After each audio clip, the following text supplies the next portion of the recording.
ஆண்டவராகிய இயேசு கிறிஸ்துவின் தூய நாமம் மகிமைப்படுவதாக. மத்தேயு எழுதிய சுவிசேஷம் 14ஆம் அதிகாரத்திலுள்ள வசனங்களுக்கான விளக்க உரையை பல்வேறு தலைப்புகளில் நாம் இப்பொழுது சிந்திக்க இருக்கிறோம். திருமுழுக்கு யோவான் கொல்லப்படுதல். அக்காலத்தில் குறுநில மன்னன் ஏரோது இயேசுவை பற்றிய செய்தியை கேள்வியுற்றான். அவன் தன் ஊழியரிடம், இவர் திருமுழுக்கு யோவானே, இறந்தோரிடமிருந்து உயிர் தெழுந்திருக்கிறார். இதனால்தான் இவ்வல்ல செயல்களை இவர் செய்கிறார் என்று கூறினான்.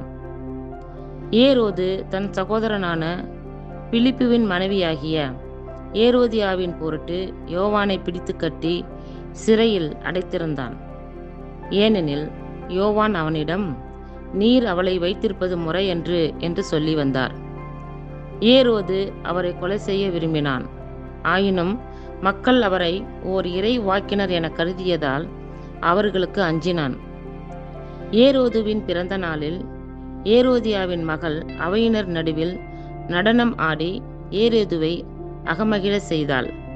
அதனால் அவள் எதை கேட்டாலும் அளிப்பதாக அவன் ஆணையிட்டு வாக்கு கொடுத்தான். அவள் தன் தாய் சொல்லிக் கொடுத்தபடியே திருமுழுக்கு யோவானின் தலையை ஒரு தட்டில் வைத்து, இங்கேயே எனக்கு கொடும் என்று கேட்டாள். இதை கேட்ட அரசன் வருந்தினான். ஆனாலும் தான் விருந்தினர் முன் ஆணையிட்டதால் அதை அவளுக்கு கொடுக்க கட்டளையிட்டான். ஆள் அனுப்பி சிறையில் இருந்த யோவானின் தலையை வெட்டச் செய்தான். அவருடைய தலையை ஒரு தட்டில் வைத்து கொண்டு வர செய்து அதை சிறுமியிடம் கொடுத்தான்.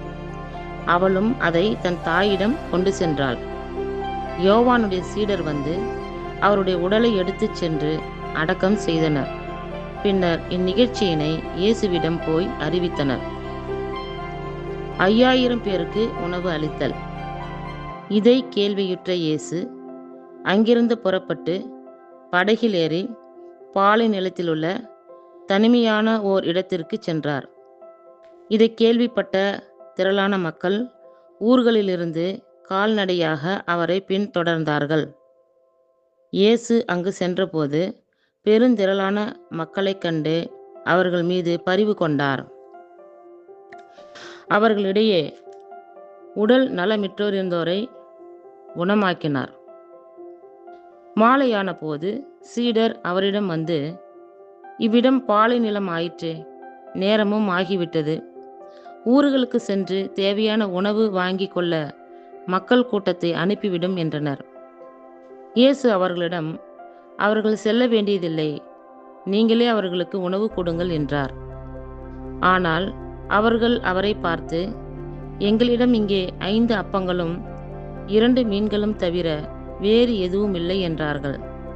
அவர், அவற்றை என்னிடம் இங்கே கொண்டு வாருங்கள் என்றார்.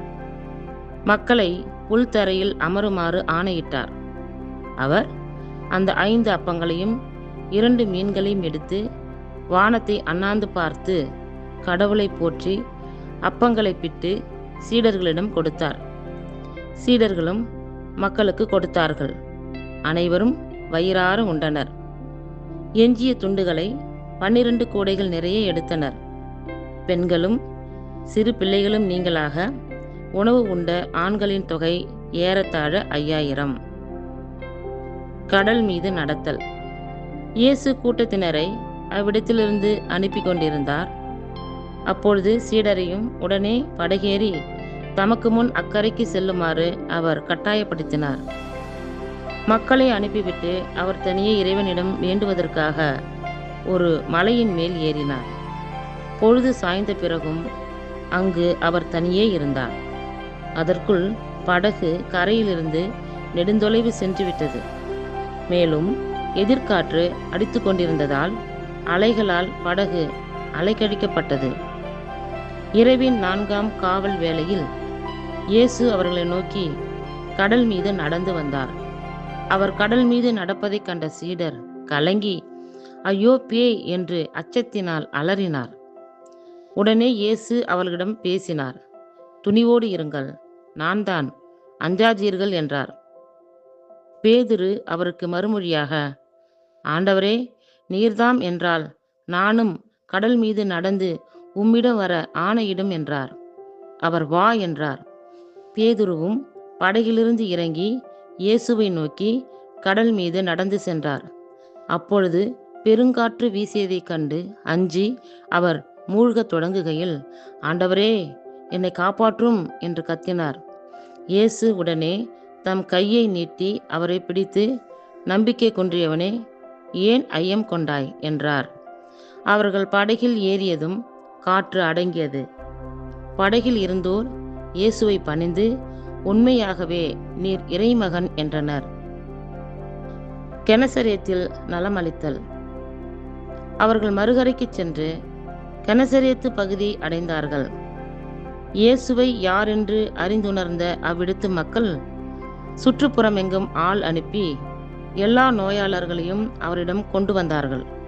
அவரது மேல் உடையின் ஓரத்தையாவது அவர்கள் தொட அனுமதிக்குமாறு அவரை வேண்டினார்கள். தொட்டவர் யாவரும் நலமடைந்தனர். இத்துடன் 14ஆம் அதிகாரத்துக்கான விளக்க உரை நிறைவுற்றது. கர்த்தர் தாமே நம் எல்லோரையும் ஆசீர்வதிப்பாராக. ஆமேன்.